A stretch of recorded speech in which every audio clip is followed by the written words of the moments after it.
Hello and welcome to video one of topic 4.2.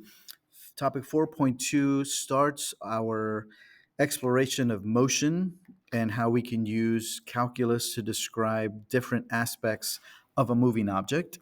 We're going to specifically talk about particle motion, and for the most part, we'll be looking at rectilinear motion. Rectilinear motion means that an object is just moving back and forth horizontally or up and down vertically, and that's it, right? So it's kind of like a one dimension back and forth straight path, if you will.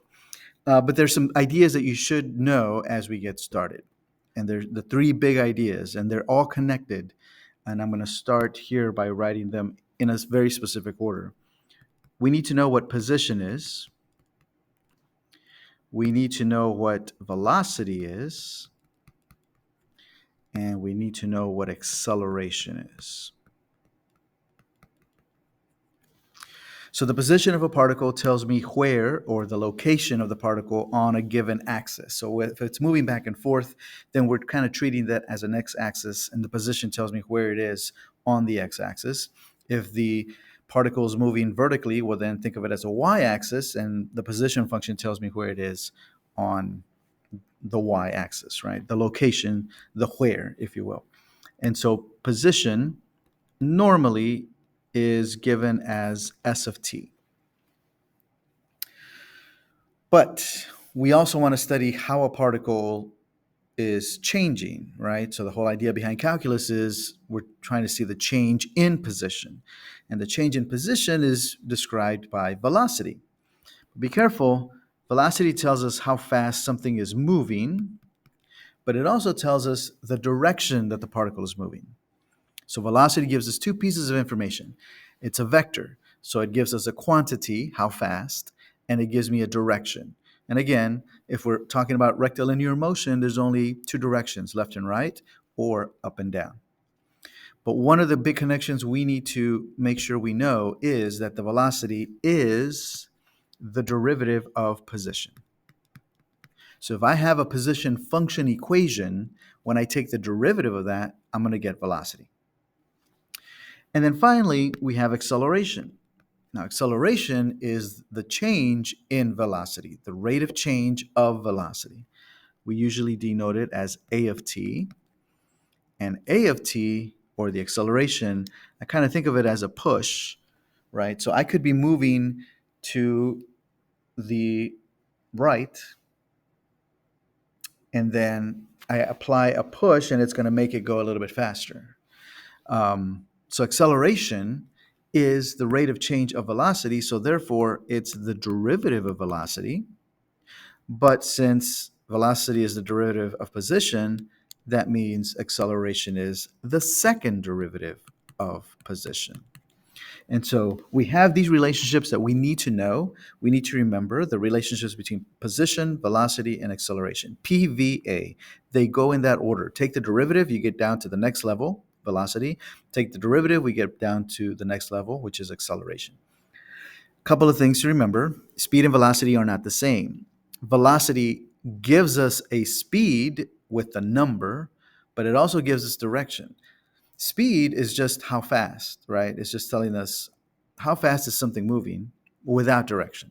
It could be going left, it could be going right. It's just how fast. But velocity gives us how fast and in what direction. So we say that speed, and I'm going to highlight this in the box, speed is the absolute value of velocity because it has no sign.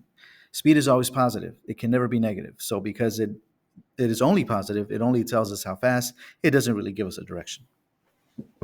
So what we're going to do in this table is kind of look at some statements and translate them into, are they related to position? Are they related to velocity? Are they related to acceleration?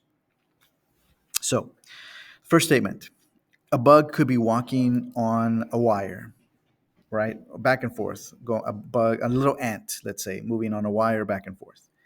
If the bug has stopped, what that means is its velocity is zero. Not the time, but the velocity value is zero. So if we're asked when has the bug stopped, we can set the velocity equal to 0 and solve for t. What will this give us? This will give us the time at which the bug stopped. The bug is moving to the right if the velocity is greater than 0. In other words, if it's positive. And the bug is moving to the left if the velocity is less than 0 or negative. So the sign of the velocity is going to tell me how to tell whether the particle, in this case, the bug, is moving to the right or to the left. How do we do that?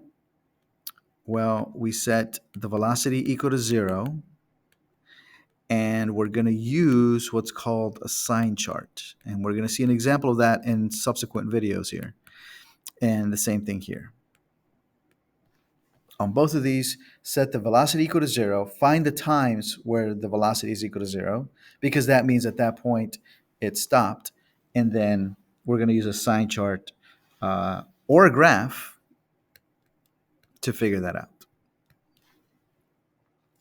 Okay, so far so good. How do I know when the bug turns around?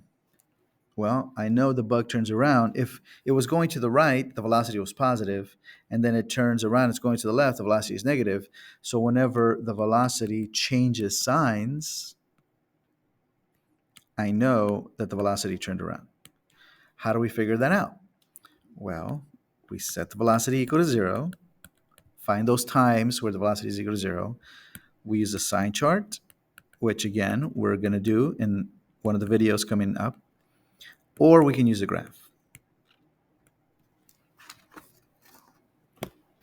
So far, everything we've talked about has dealt with velocity only. We can tell where the bug stopped because the velocity is 0. We can tell the bug is moving to the right because the velocity is positive. It's moving to the left because the velocity is negative. The bug turns around when the velocity changes signs from positive to negative or negative to positive. But now when we talk about speeding up and slowing down, we have to think about, how does something speed up? Well, it has to be going in a specific direction, and then the acceleration has to be going in that direction as well, right? And so we're going to say that a bug is speeding up if the velocity and the acceleration have the same sign.